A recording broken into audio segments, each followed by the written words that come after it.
Oke, baik, saya lanjutkan kembali. Untuk farmakokinetik ini, biasanya untuk perhitungan-perhitungan farmakokinetik, nah itu diperoleh dari studi farmakokinetik. Nah, studi farmakokinetik ini tujuannya memang pada akhirnya adalah untuk menentukan berapa dosis yang tepat dan bagaimana melihat profil setiap obat, ya profil bagaimana dia bisa terabsorpsi, kemudian bagaimana laju absorpsinya dan laju ketersebarannya di dalam tubuh. Nah, biasanya memang dipelajari dari studi farmakokinetik. Nah, kita lihat tujuannya dari studi farmakokinetik ini adalah untuk mengetahui profil ADME ya. Ya, singkatnya seperti ini ya, untuk mengetahui profil ADME yang ada di dalam tubuh. Nah, ini yang digunakan ada sampling spesimen biologi. Ada yang samplingnya itu bersifat invasif atau melukai ya, melukai bagian tubuh seperti ada darah, cairan spinal yang ada di ini ya.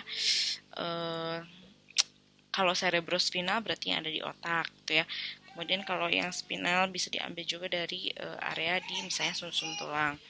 Kemudian ada juga biopsi jaringan dan urin. Ya, ini yang invasif. Kemudian ada yang non-invasif seperti saliva dan juga feses.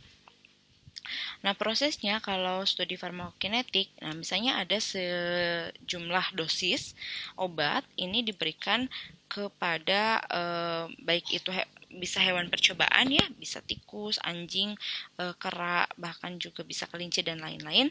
Nah, atau ada juga yang diberikan ke manusia. Nah, setelah diberikan dosis tertentu, barulah dilakukan pengumpulan sampel ya, seperti darah, seperti ini yang tadi disebutkan ya, urin, kemudian cairan empedu, feses, pada waktu-waktu tertentu. Jadi tidak hanya di satu waktu diambilnya. Biasanya diambilnya ada yang menit ke 0, menit ke 15, 30 ya, sampai nanti misalnya menit ke 24 jam. Jadi ada interval-interval waktunya ya. Nah, setelah diambil beberapa sampel pada waktu-waktu tertentu, kemudian dianalisis ya, dianalisis obatnya atau metabolitnya di dalam sampel tersebut. Jadi misalnya kalau misalnya diambilnya darah, nah itu diukur kira-kira jumlah obat atau jumlah metabolit yang ada di dalam darah itu berapa. Nah, baru nanti dianalisis farmakokinetiknya, datanya dianalisis. Nah, ini tadi disinggung beberapa hal yang harus diperhatikan dalam proses studi farmakokinetik. Dosis, nah dosisnya itu sebetulnya yang diambilnya sembarang ya. Tadi makanya saya sebutkan sejumlah dosis. Jadi dosis ya berapapun yang diprediksi bisa memberikan efek yang diharapkan. Nah, dosisnya itu ya tergantung dari literatur yang ditemukan atau yang menjadi acuan ya. Ada dosis yang bisa digunakan untuk hewan atau misalnya dosis yang digunakan untuk manusia. Nah, jika penelitiannya misalnya nanti di hewan, kemudian nanti akan dialihkan misalnya atau akan dilakukan pengujian di manusia untuk uji kliniknya. Nah, untuk penentuan dosisnya itu bisa melakukan konversi ya. Kemudian cara pemberian obat ini juga diperhatikan dalam studi farmakokinetik. Apakah rutenya atau cara pemberiannya dengan oral, IV, intravenanya juga ada dua ya, ada infus dan ada juga yang bolus, intramuskular, kemudian subkutan, rektal ataupun inhalasi. Nah, ini perlu diperhatikan karena nanti akan mempengaruhi bagaimana ya reaksi obat, konsentrasi obat di dalam tubuh ya. Kemudian hewan uji ini juga harus diperhatikan. Biasanya digunakan dalam mencit, tikus, kelinci, kera.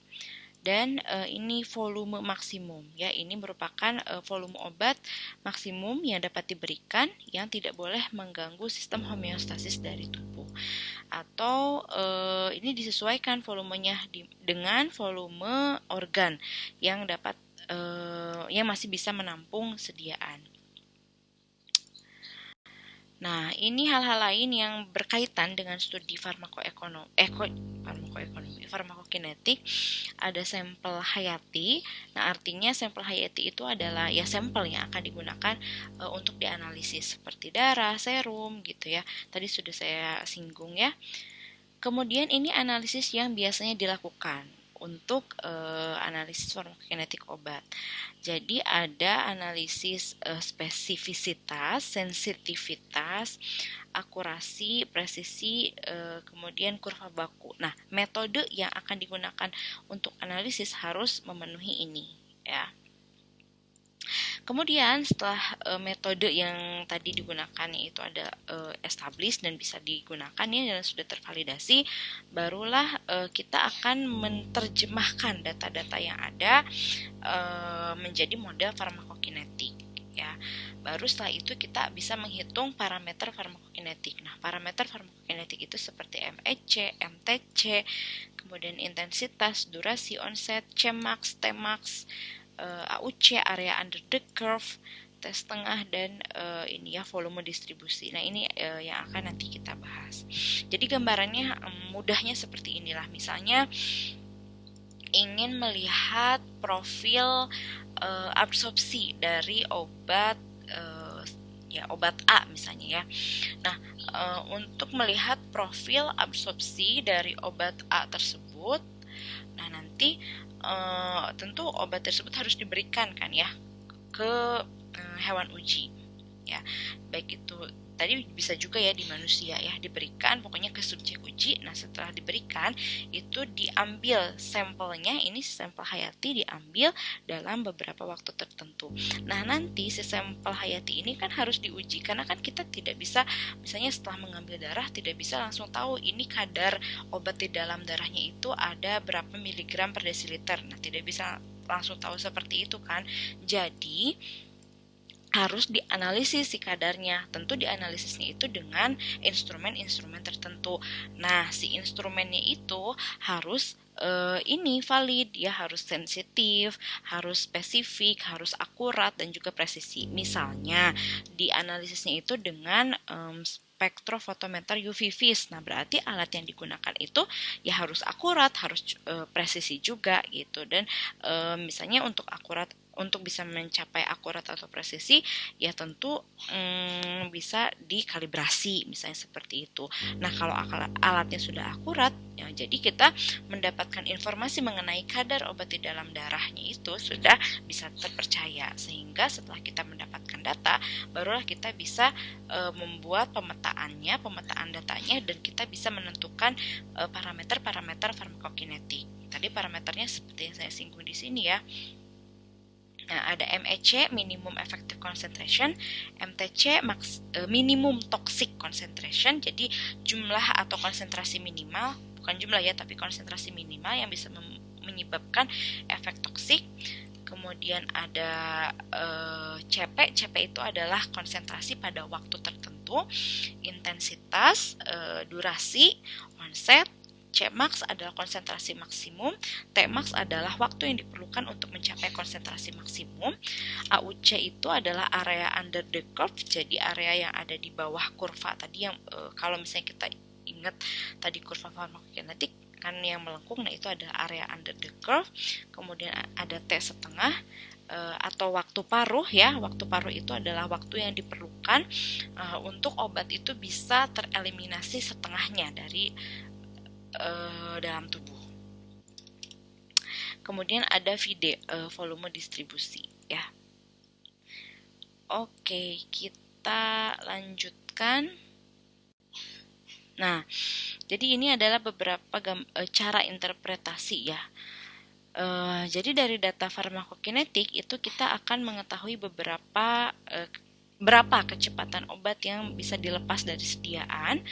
Kemudian setiap proses ADME itu juga ada kecepatannya. Bagaimana proses ADME itu berlangsung di dalam tubuh, nah itu ada kecepatannya. Atau berapa lama obat berada di dalam tubuh. Nah, itu kita bisa mendapatkan informasi itu dari data uji farmakokinetik. Nah, dengan mengetahui besaran kadar obat yang ada di dalam tubuh, dapat diperkirakan apakah dosis yang berikan itu akan mencapai kadar minimum untuk mencapai efek atau tidak gitu ya. Ya intinya adalah kita ingin melihat berapa sih konsentrasi minimum yang dapat diperoleh dari satu dosis gitu. Karena kan kalau dosis itu satuannya adalah jumlah seperti misalnya miligram atau gram, seperti dosis penggunaan paracetamol itu sekali penggunaan itu kan 500 gram. Nah, itu dosis. Tapi kalau konsentrasi itu, nah si 500 gram ini apakah semuanya akan bisa ada di dalam tubuh atau tidak? Karena kan sudah bercampur dengan air, nah makanya disebutnya konsentrasi. Nah, untuk bisa mengetahui konsentrasi di dalam tubuh itu untuk setiap waktunya berapa, nah itu lakukan uji farmakokinetik. Oke, ini mengingatkan lagi ya kurva farmakokinetik, dan ini mengingatkan lagi mengenai parameter farmakokinetik ya. Kita lihat di sini sepertinya tadi sudah saya jelaskan ya, tapi kita ulangi lagi. Ya, ini adalah kurva. Kalau farmakokinetik kurvanya selalu konsentrasi ya, di sininya di sumbu Y-nya, kemudian di sumbu X-nya adalah waktu ya. Nah, jadi ketika awal diadministrasikan pada waktu 0, tentu belum ada konsentrasi yang terbentuk di dalam tubuh. Makanya dimulainya dari 0 ya di sini ya. Kemudian seiring dengan bertambahnya waktu, nah ini konsentrasi yang ada di dalam tubuh itu akan naik dan akan mencapai di sini satu waktu di mana tercapai minimum effective concentration atau yang disebut dengan onset. Nah, setelah itu konsentrasi akan terus menaik sampai menuju pada puncak konsentrasi. Nah, setelah menuju puncak konsentrasi, maka akan turun kembali konsentrasinya. Nah, ini kita bisa lihat durasi di sini adalah waktu yang diperlukan untuk obat untuk mencapai konsentrasi obat itu mencapai konsentrasi yang efektif ya. Jadi waktu dari mulai obat itu bisa efektif sampai kapan sih obat itu sudah tidak efektif lagi. Nah, itu adalah durasi. Ya, di sini juga ada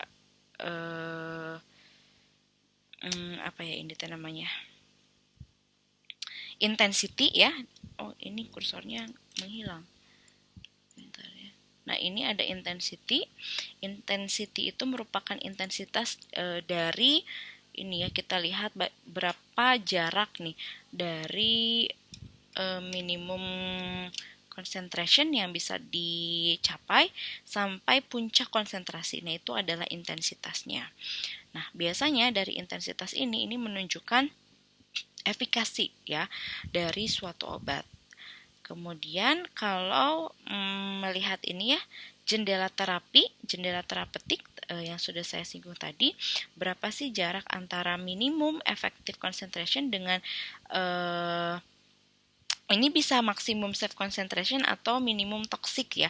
Artinya kan kalau minimum toxic berapa sih dosis minimal yang bisa menimbulkan efek toksik, atau berapa dosis maksimal yang masih aman. Nah, ini menunjukkan safety ya, address safety. Oke. Ini ada masih membahas mengenai kurva farmakokinetik. Kalau tadi kan kurva antara konsentrasi ya terhadap waktu. Nah, ini ada beberapa gambaran kurva farmakokinetik masih antara konsentrasi ya, ini plasma drug concentration terhadap waktu. Nah, tapi ini dari rute administrasi yang berbeda-beda ya.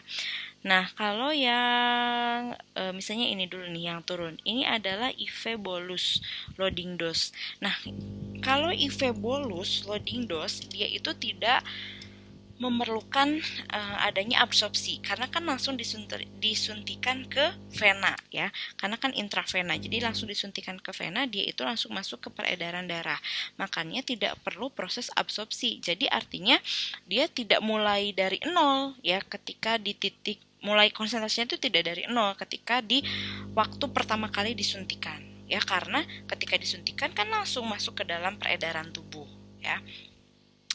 Langsung masuk ke darah maksudnya.